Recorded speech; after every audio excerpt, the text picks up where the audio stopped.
So I'm going to be talking about the pitching metrics that truly influence BABIP.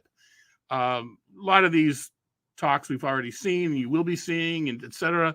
We talk about luck and XFIP and how cool CSW compares to swinging strike and all these other things. Sometimes we just, we lose sight of the fact what is in controls one of the metrics. What is under the pitcher's influence? What can he exert? What can he affect? I think sometimes we lose sight of some of these things. And I'm going to be upfront. I don't think there's anything that other people haven't already discussed in what I'm going to discuss. But sometimes there's nothing wrong with corroborating data or reinforcing what we kind of already know. I'm using current data, so it hasn't been seen. So a lot of the stuff isn't going to be new. I'm a simple guy. I don't even know how to set stuff up on my screen. I'm going to use correlation as my main statistical tool. I mean, I'm so old. When I was growing up, we used TI-40, Texas Instrument calculators, and we were psyched that 1 over X was on the calculator. All right, so I'm going to keep this simple with correlation. And what I'm going to do is I'm going to take stats of every pitcher who's thrown 50 innings in consecutive years, and I'm going to line them up. And the metrics I'm going to look at that are most under the influence of the pitcher, okay, they're going to have the highest correlation. They're going to be, skills change. You get better, you get worse. But those that the pitcher exerts the most influence are going to change the least. So none of these correlations are going to be 1, right? And I don't even care about the exact number. I just want to know what correlates better than what, just so I can get a feel for what is best under the pitcher's control and what is, kind of random or happenstance. So that's the plan. And unfortunately, 2020 really messes up a lot of studies like this because I can't go back. I can only go 21 to 22, 22 to 23, and 21 to 23. I can't go back any further because, well, you can, but you're skipping a year and then you're dealing with different balls and everything else. So anyway, so what do we got for the next slide? Let's start with a couple simple stats just to kind of get a feel for some of the numbers and what we're looking at. And innings pitched correlates pretty high year to year, right? And I purposely left out pitchers with injuries just because that just skews things in general.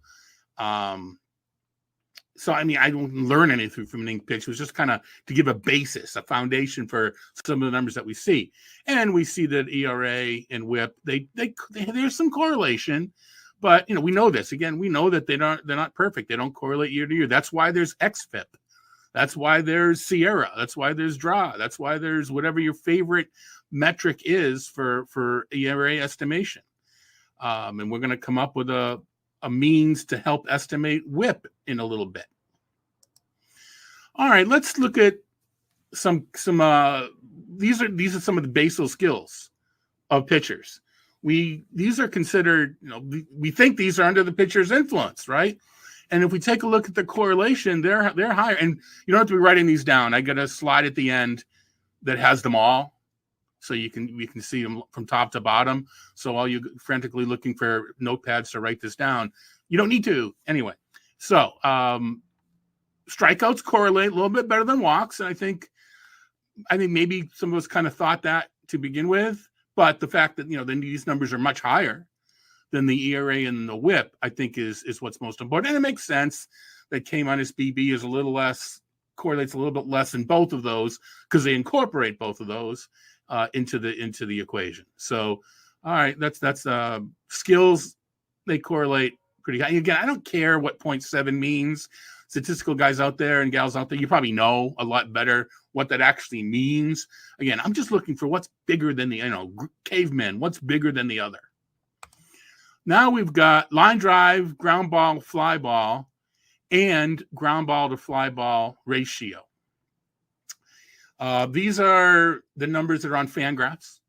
So everything I have here is on Fangraphs.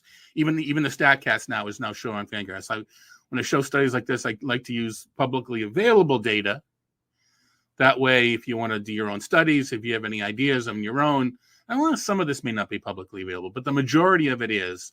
So you can kind of do follow-ups or do your own kind of studies based on the data. It's all available on Fangraphs. Thank you, Fangraphs.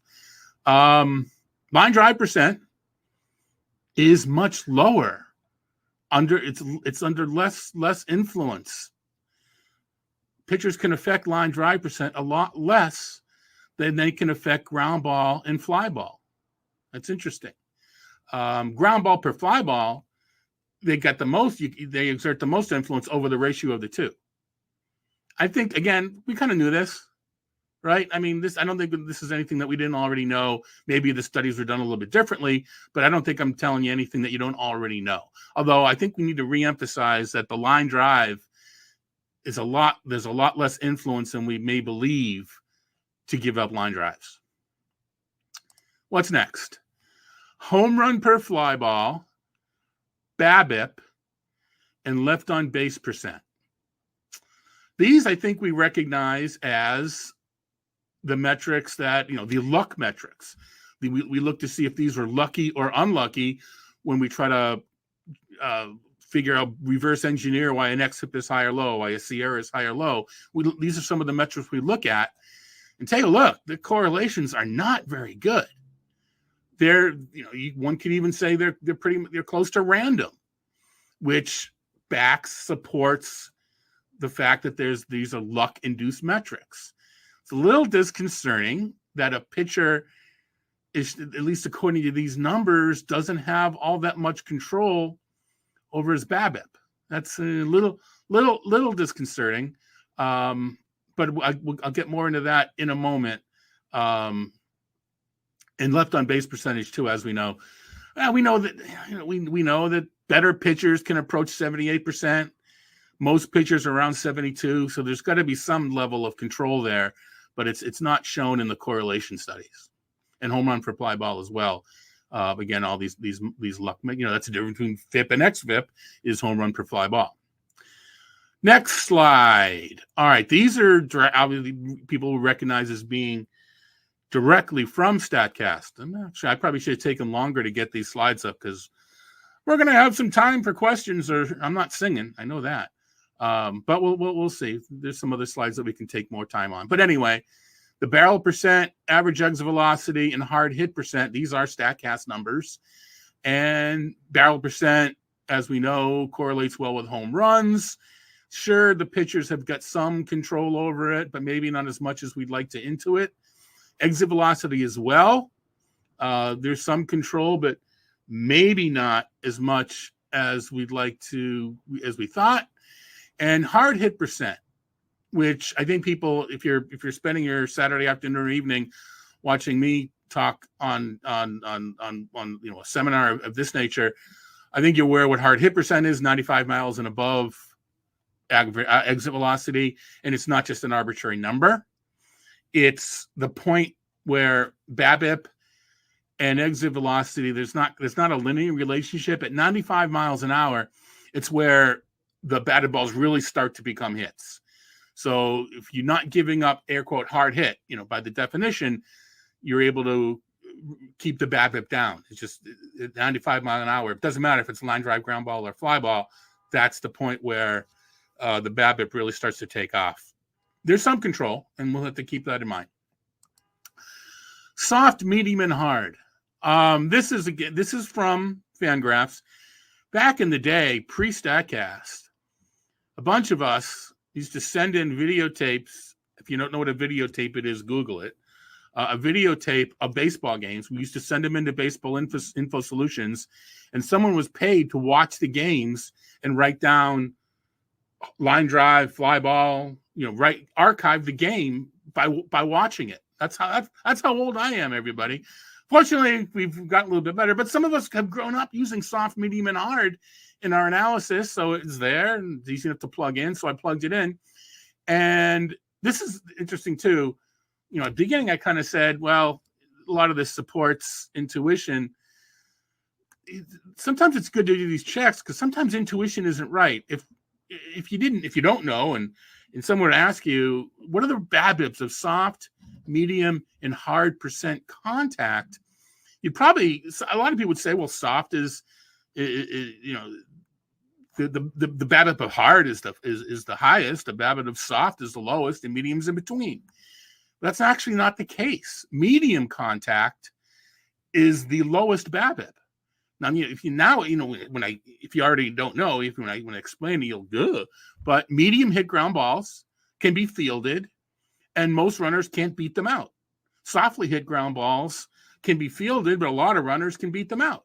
So on medium hit ground balls, the BABIP's actually lower. On medium hit fly balls, that's the old can of corn, right? That's the outfielder, wherever he's playing in or out. If it's a medium hit, he's going to get to it. On a softly hit fly ball, those are old Texas leaguers. So, it's just one of those things. Wow, I when you think about it, duh. But when you first ask the question, maybe not so much. But anyway, medium hit fly balls, which is the kind that give the softest or the lowest BABIP, have the least control. Like a pitcher could not induce a medium hit fly ball, which is kind of glad, because if he could, wow, that would be really good. Anyway, here are all of the factors that we just looked at, listed from the ones that the pitcher has the most control over. Well, I use the word control. The one the pitcher has exert the most influence, to those that maybe they're random, can be the most random. And ground ball per fly ball ratio is at the top. Ground ball, fly ball, line drives a little bit further down. I saw something in the note about exit velocity. I was I'm encouraged that exit velocity and hard hit fall above some of these others for reasons that I will be explaining. I need to start talking slower because we have a lot of time to cover. I'm sure Nick can come on and ask me some questions. We'll be good.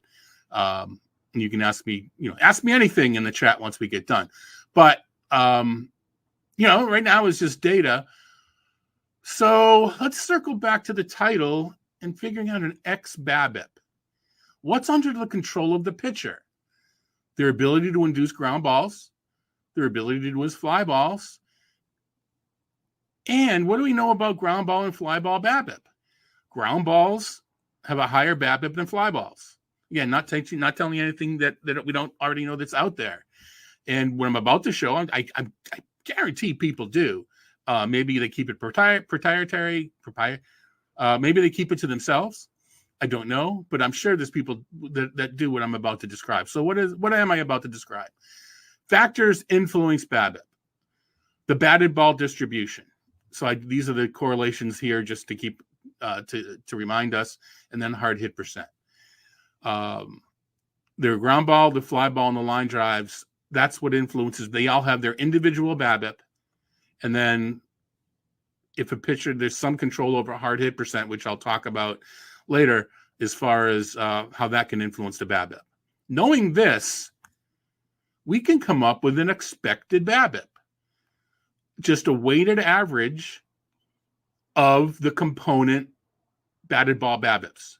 Now, for simplicity, bunts are with ground balls and pop-ups are with fly balls. I mean, if we're doing it much more, if a Sabre presentation, maybe it would be a little, not that this is an important presentation, but, I think you guys know what I mean. For simplicity's sake, we're keeping it this way.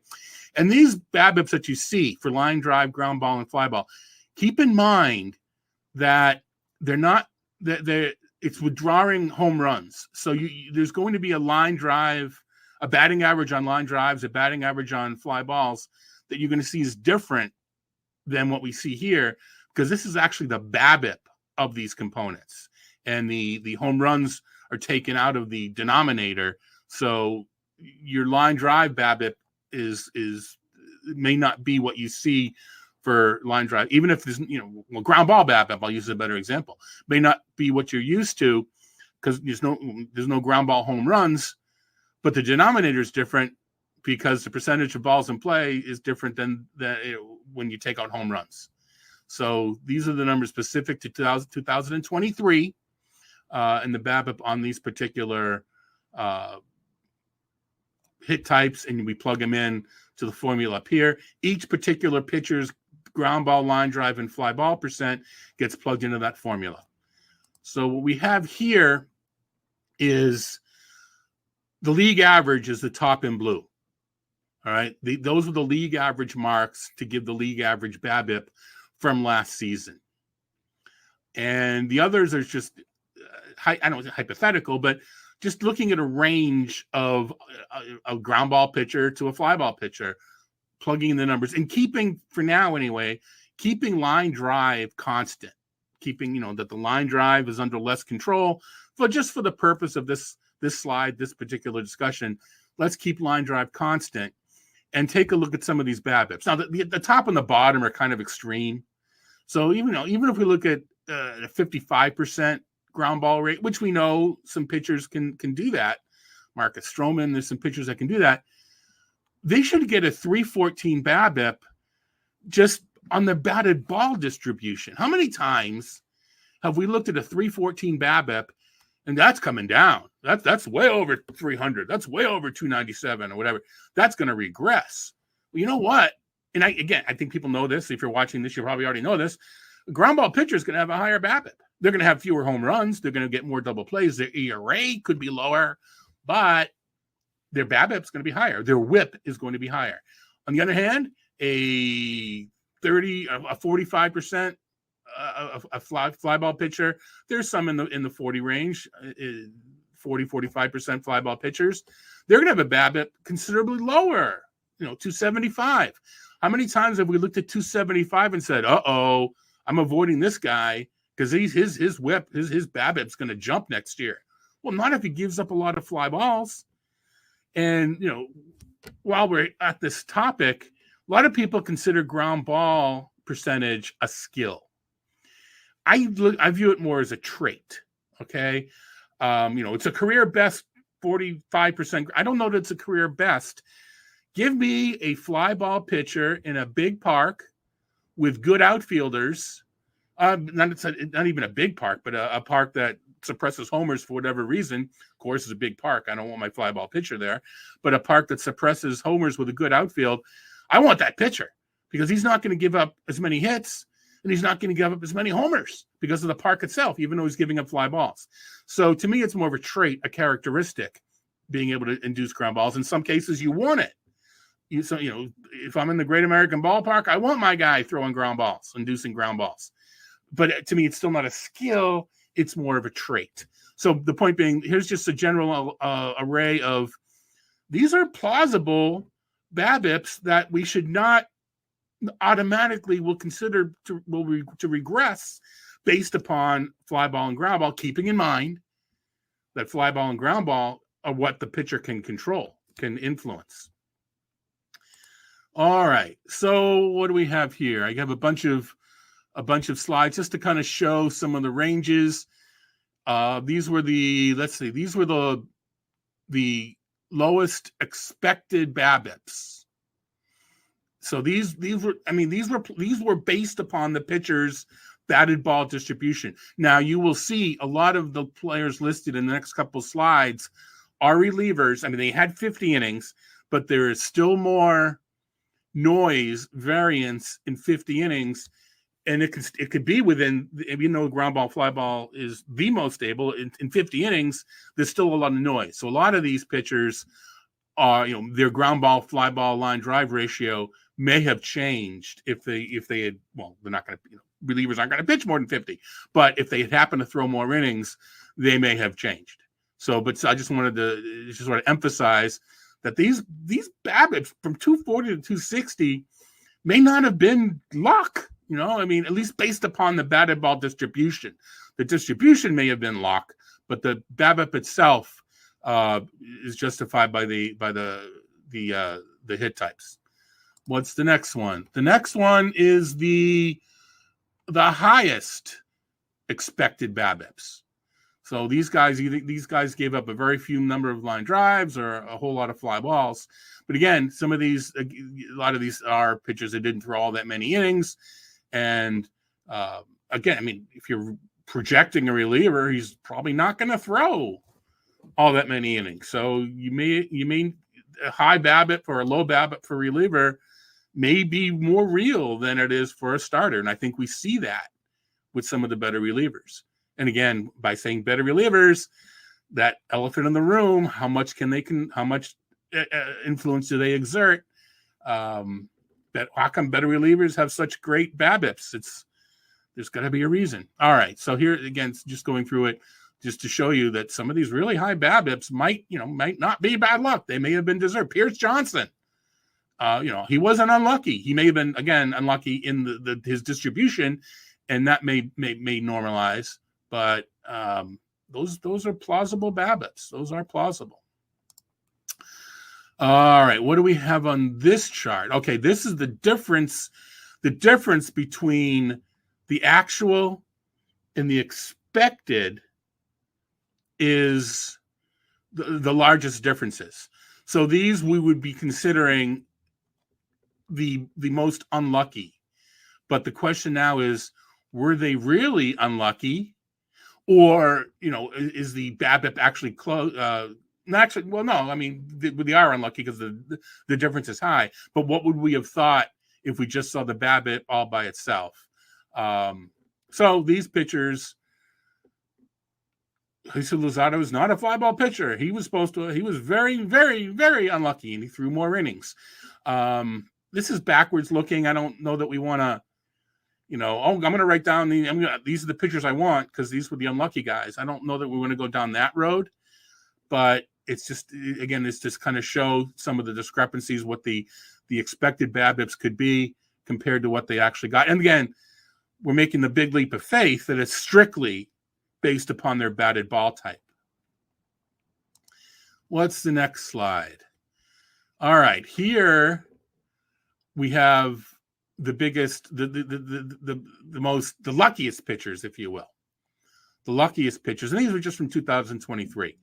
The luckiest pitchers, again, for now, ignoring how much they controlled or were able to control the difference in the BABIP, just based on their batted ball distribution. There's just to show some of the differences. Some of the differences here. A lot of these, these are some really good pitchers that are maybe they're not so lucky. We'll talk about that in just a moment. What do we got next? All right, and I thought it'd be 15 minutes left. We got a half an hour left, so hopefully you guys can come up with some questions. We're not done yet, but hoping to be further in. I'm talking too fast. Okay. What can I use this for? What can we use this for? Well, how about projecting an xBABIP? For when we plug it into our little black boxes of projections, we project the walk rate, we project all these other things. Why don't we project the pitcher's BABIP based upon some of these components? So I can think of two different ways to do that off the top of my head.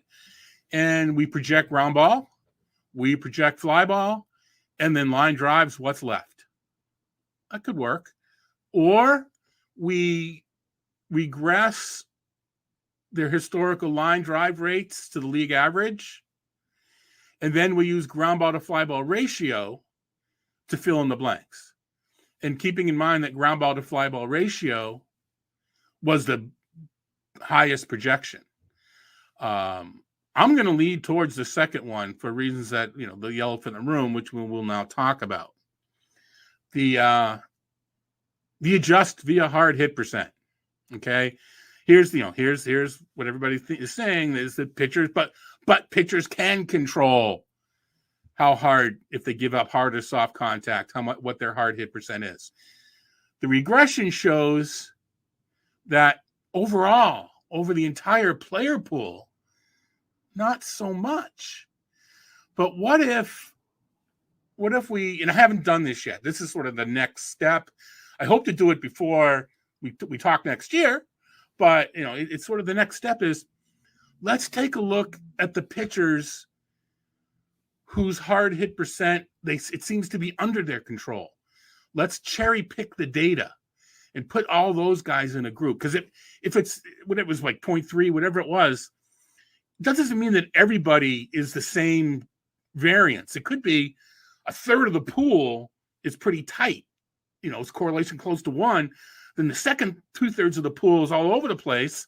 So when you look at it in the aggregate, it's overall 0.3, but there may be a subset that is able to control or exert influence over their hard hit percent, line drive percent. So that's the next step, is to take this data and parse it in such a way to see if there is something common amongst the pitchers, that have hard hit percent the same year. I'll look at standard deviation or something like that to try to figure out which pitchers from year to year to year are the most tightly bunched, and those are the ones that I'll group together and try to find something common amongst those pitchers. And now the narrative is, if you have this trait, you can control your hard hit percent. I don't know what that might be, but that's sort of the next step.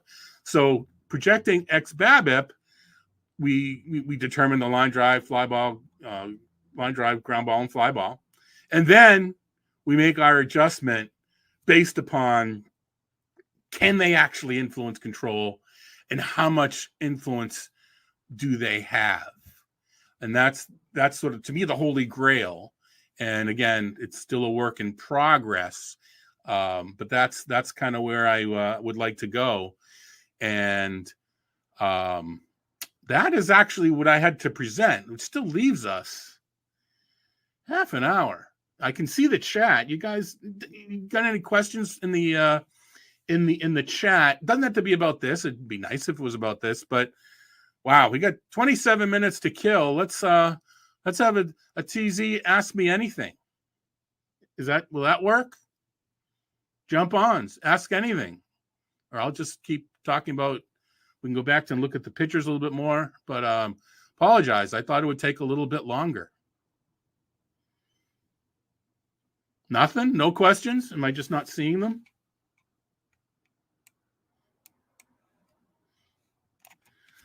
Well, I got you, Todd. All right, my friend. No, it's all good. Okay, so one thing I'm kind of curious about, and I think you're making a great point, is just the difference of like line drive rate, fly ball rate, ground ball rate, and be like, hey, look, fly ball pitchers, it's by design, gonna have lower BABIPs. And just kind of utilizing this extra data to really be better about this. I think I might have missed it, but like, have you gone into like the different types of StatCast batted balls, like weaked and topped, and those as well? There are so many levels. Yeah. To go, and to me, this is sort of scratching the surface, and it's the kind of study that people are watching and go, hey, I think, oh, that's interesting. I want to do this. Right. I want to take it to the next level. Because this is not going to win a sabermetric award, and I'm not going to get the most accurate projections incorporating this. Yeah. But I think there are enough in there to make you think. And I joke, I wish I was 30 when some of this data is out now. So how old do you think I am, Todd? Not you. I'm not you. But I mean, no, that's half of what I am, and it gives me 30 more years to play with it. And not that I can't play with it now, but I don't. Again, as I said, I grew up in a TI-40 Texas Instrument calculator. Most of you guys went into your dorm room and there was a laptop already there. But anyway, so there's just so much. There is just so much more out there to then take this principle and take it to the next level. Sure. If you think about it, though, you compare what I just talked about to the day that Boris McCracken said everybody should be 300. I mean, this has come a long way. Oh, absolutely.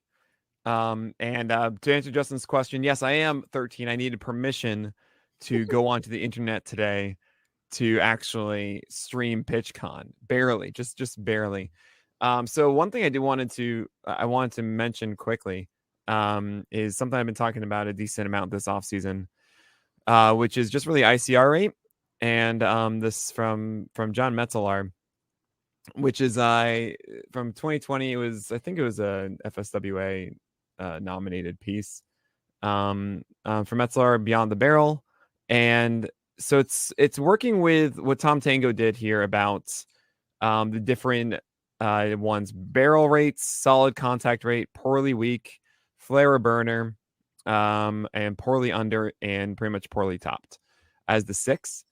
And what's really cool about it is that you can see the average batted ball type results, and this is kind of going to what you're doing about like ground ball, fly ball, line drive, and stuff. And you can see the batting averages here. 66% chance of a hit, really. 80% chance of a hit, 70% chance of hit. This is I meant 50% chance for a hit. That's solid. And then it's 20%, 18%, and 7% for the 3 poorlies. So what John did said, all right, fine. Let's just take barrel, flare, and burner and solid and group them together, and then ignore these. And that creates ICR, which is ideal contact rate, right? And that's what we're using. We actually have a striker, which we showcased on the first day, which is strike minus ICR rate, as a way of like, hey, this guy is throwing strikes. And then when these are put into play, because that's like the bad thing of a pitch, like, sure, 100% strikes fine. If we have 0 contact in play, then we win. But that's why we don't just throw all those strikes all the time, right? Right. And that's like the balance of it. So what's really cool about this is that, like, all right, this is the judging that quality of content more than just what the BABIP is. It was pretty much the whole thing of your presentation is like, yeah, guys, we can't just look at BABIP and be like, we're done. Kevin Gosman had a 363 BABIP and then a 323, and we're like, wait, maybe actually there's reasons to why he keeps having high BABIPs, which then means he has higher hit per nines, which means he has a 118 whip after that 124. And like, wait, maybe he's still going to have that actually high a whip mark, because he's going to continue to allow a lot of hits because his ICR is so high. He allows bad contact types. But 363 was historically high, though, right? I mean, it was the highest. It was. Oh no, right. So it's like, and it did come down. It did. But yeah, it's like to me, you can't be historic without some sort of truth, right? Like, it wasn't gonna. We knew it wasn't gonna go down to like 260 or something. Right. Right. So like, there's what's cool about this, and really leading into what you were talking about like, hey guys, look at how those BABIPs come to fruition, and there are tendencies one way or the other, right? It's a fun discussion. The elephant in the room is there is some control, right? And I think it if I do parse the data, I'm going to say this group was really close to 1, and this group was random. So now we have to find the characteristics within each of these groups to better define and set up a subclass of players, which we can now. Well, this pitcher Grayson Rodriguez does the same thing as this group, so he can now. We can now. It's not luck with him, or I'm making things up, but that's the sort of the next level. And then, even so, there's that variance thing. It's not all we can't. We're still going to have jobs because we're not going to figure it out to the 5th decimal place. Oh my gosh! So yeah, we're all. It's still round ball, round bat. Some of it is still happenstance. It has to be. Of course, and I was saying that before with like I said like PLV and stuff, and chat was even saying, oh man, the second that Nick quantifies his method of creating his list, and like then we've got it. I'm like, I'm out of a job. No way, I'm not going to ever doing that. Are you kidding? This is why I still do it. No, the other thing that BABIP to me is such an interesting one, and I'm using Mookie Betts just as an example here, just because he's the first name that I saw, and I'm gonna just share this with you guys quickly because I've given a lot of thought to like what I call as hotel, right? The Holy Trinity equating luck, and that has always been to me BABIP, home run to fly ball rates, and really left on base rate for pitchers, and really just kind of rethinking how we do that, because when it came to introducing PLV, something I've been saying a ton about it is I don't really care about the PLV mark, right? I don't really care about, this pitch was a 5 and he has a 5.5 slider or something. It's actually for things like BABIP, because then we can grade every event differently, right? And we could say like, this pitch was a meatball and he crushed it, and this pitch was so good and he shouldn't have allowed a hit on that pitch, or like this guy should have hit it home run or something on it. So when I look at this, when I look at like home run fly ball rates, and which I imagine like Todd, you'd extend the stuff you just talked about in BABIP to home run fly ball rate, right? Like in some degree. Yeah. Anything that we consider luck, there's got to be some element of the pitcher's ability to influence it. It's not all luck. Exactly. So So yeah, the same idea. 100%. Yeah, it may And not be the that's the fun same. part to me. May not be the same area. The same data may not explain both. It probably doesn't. Right. But there's got to be something that There's influence that we have, yeah. right? And yeah, the very, very simple and really like one that we've overlooked for so long is like, yeah, fly ball guys are gonna have lower BABIPs than ground ball guys. Ta-da! Like it's that simple. Like, duh! Oh my gosh! I remember looking at Chris Young, like in 2014 or something. Like, there's no way this BABIPs are gonna stick around. I'm like, he's an ultra fly ball guy in Kaufman. Like, yes, he will, because that's a spacious outfield and that will work. So I know I didn't have that understanding back then, and that kind of leap is like, oh duh, but the fun ones are the ones that like right in front of you and we don't realize, and it's just like, oh man. Part of the It's fly nice. ball BABIP too is this kind of a bias in that, all right, hard hit balls increase BABIP, but hard hit fly balls are souvenirs and don't get counted in the BABIP. Yep. I actually like bacon a ton because of that. Yeah. Right. Yeah. So it kind of there's a lot there's a lot to it. Real quick, there is a question that it's not related to this. Someone asked me what do we do about projections in daily roto leagues? Oh, cool. Yeah. All right. So I want to say you throw them out I don't say throw them out the window, but in a daily league, the quality of the opposition matters. Lefty righty, platoon splits, the weather, the parks matter. Park factors matter less in the smaller sample. I care much more about park factors incorporating for year long than I do DFS or daily. They matter, but the quality of the opposition is much more. So when you're actually doing a draft for a daily league and you're using some rankings, those players who you're going to have in there half the time, be it lefty righty, home away, half of their projections useless to you. Yeah, of course. So yeah. You can be nerd and figure out what the projection that you care about and actually put it into your. You mean a winner? You mean a winner, not a nerd, a winner. Right. You can be a diligent player and rank them based upon their home stats or their lefty righty stats. Or you can just say, all right, Zola's going to rank 220. I'm going to platoon him, so I'm going to draft him 180. I mean, you can make that. All you need to do is draft him somewhere, ahead of the ADP, but before the next pertinent smart player is to take him. Same with pitchers. You're not going to string. You don't care about a lot of pitchers away starts or starts against good teams. I mean, obviously there are extremes of like, cool, and Fenway's not good, Coors isn't good, and also a fly ball guy for pulled lefties or pulled righties in Baltimore, fine. But for the most part, it's just like, let's just take half of their starts and just put them to random buckets. And it drives me nuts. Derek Hardy, I made him in First Pitch Arizona tweet that out during our presentation, saying home road splits are dumb. I was like, can you please tweet that now? Because I've been shouting this for ages. Park factors aren't dumb. Home road splits as a whole are dumb. Sorry, continue. And whatever intrinsic home field advantage there is, you can do the numbers here. Look at the K percent, look at the BP percent. It's slightly better at home. That's being reduced. And I think people, we talk about it, more scrutiny on the umpires is what's causing less of a delta between, they're better with strike calls. They're not getting home field calls. It's still true in basketball. I think there's still a discrepancy, but that's interesting. That was the factor. It was the umpire, not the home crowd or the familiarity. Well, the home crowd influences the umpire. Well, sure, but what I'm saying is, like, it's not like the pitcher's ability grows in some factor. It's more that the umpire's ability declines. I mean, you're kind of a lanky guy. After you're in a plane and sleeping on a hotel bed, you probably felt better at home coming, when you pitch the days that so there is something to the pure comfort level as well. But I've been working out, by the way. I'm not as lanky as I used to be. I'm just kidding. Well, you can lose length. You can lose length. You go to your doctor. Absolutely. Are there now pills to help you lose length? Oh, you think I would take shortcuts, Todd? I mean, I need diabetes medication, but all people wanting to lose weight are using it, and I can't get it. Well, I can get it, but anyway, here's a pill to make you. I think old age makes you lose length, but anyway, so I think that's just in general when you look at home road.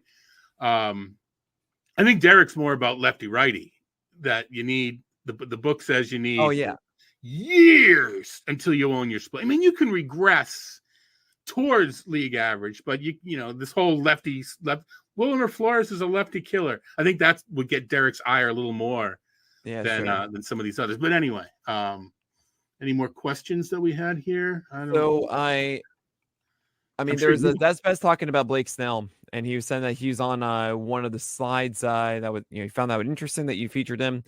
They seem to be one of the luckiest since his outs above average agrees with the BABIP difference, and as he was backed by one of the best defenses.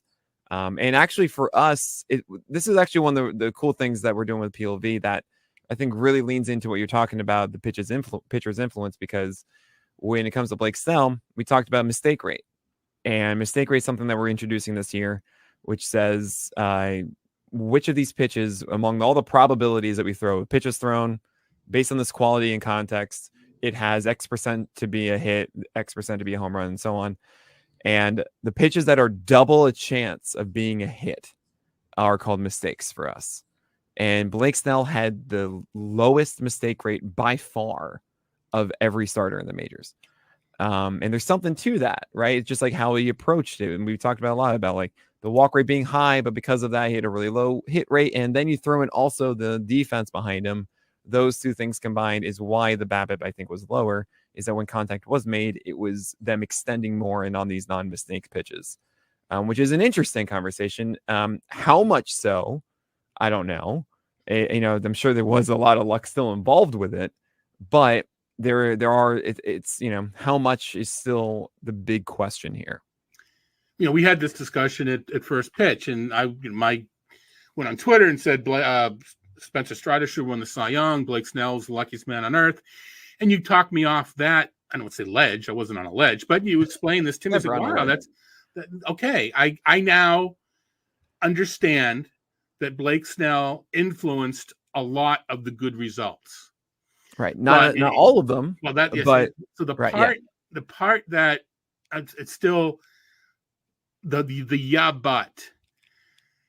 but people aren't confident he can do it again. Oh, sure.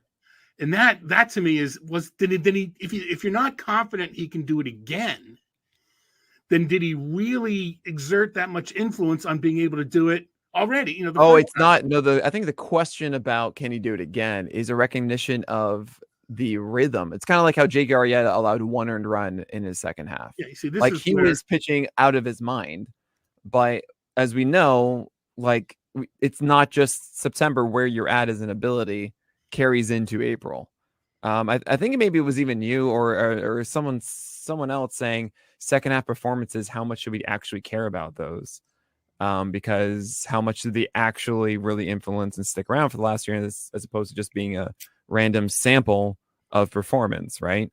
And there's, especially with pitchers, I talk about all the time, the ebbs and flows and getting into rhythm and a groove and going every 5 days and not having interruptions. And Snell was very much in one of those. Like he's notoriously done that. The question is, his way of pitching is very much of like, you have to be in that rhythm. That's why he starts so slowly and then eventually gets there. And so the biggest question is, okay, you just got interrupted a ton. How quickly are you actually going to get back into that rhythm, right? Right. So this is where I have to defer to you in that I've never pitched. I mean, I pitched slow pitch softball. It's a little bit different. So, if you who have pitched and fairly successfully, you may not want to admit, but to me, that's just too long of a groove. No way a guy can get in a groove that long. And you said, yeah, you can. I have to end my conversation. I have to say, yes, I defer to you. You've done it before. Well, you can. It's less. I'm not sure. I don't want that answer. I guess what I'm getting at is like, I am agreeing with you that there's no way he's going to be this good. And like, this is weird that we're not saying he's going to do it again. It's, I mean, there's two conversations we had. One is like, okay, did he deserve the Cy Young? And to me, it doesn't even matter if he can replicate it or not. That's what he did. And what he did had those results. And to me, I'm very much of a achievement award, not a how you earned it award. Right. Like the results matter more than like he should have had this. when it comes to just an award at the end of the year. So that's why I'm like, well, I don't care about FIP. I don't care about any of that. It's ERA. It's innings pitched. If he's on a better team that helps him with his ERA, well, that's fortunate for him. That's his luck. But at the end of the day, it's that. Now the question of like, okay, was that all luck or not? That's a really good one. I'm more convinced that it's not just a flip of the coin or like just a guy that happens to come across a pot of gold or something along those lines. There are elements into what he did that produced at least the chance of that luck in the first place. And yeah, of course he got lucky. But it's really hard to like, I mean, if you watch, okay, good example. If there's one inning you watch a Blake Snell, you understand it's against the Cardinals. He had this game where essentially man on second, I think, with 1 or 2 outs, and he definitely walks the bases loaded and then executes his best pitches in the next one, right? And I say definitely because there are counts that if you're watching it, you see how if he throws this in the zone in the next one, it's not going to work. You can see how Goldschmidt is primed for that fastball over the plate. And he tries to execute a curveball and he doesn't quite get it and he walks him, right? And doesn't give in as other pitchers would. And that's confidence saying like, okay, when I get against the weaker hitters, I'm going to attack them differently than I do Goldschmidt and get more strikes against them. And he executes his good pitches there. And that to me is the tightrope I talk about. Right. Saying it's not just like I throw a good pitch, throw a bad pitch, and I get to choose. It's like, okay, in this one, I'm going to be a little bit more on this side. This one, I'm going to be a little bit more in that way. And he was able to get it through. It is lucky that like it came out that way. And that's why I think it's not sustainable for a full year again, because it's a tightrope that's like, oh boy. But I understand how he did it in the moment. Well, you see, you'll draft him before I do, which is no, I won't. Okay. I don't like anxious guys, Todd. That's not my thing at all. Of course, taking off my analyst hat, if he gets traded, if he signs to the Red Sox, it's a different story. He's the best pitcher. He's able to put the ball whenever he wants, wherever he wants, and he walks 5 guys a game on purpose. So, but anyway. It's not like, okay, today I'm thinking 5 over here and then 4 over there. but we shall see. I'm glad we actually talked about this because we did have an interesting discussion. And yeah, I mean, there's just so many guys like myself that, they were really good softball players, but are better Excel people. There's just so much that we can't relate to. So sure. I mean, it's it's one of those things too that even after I played though,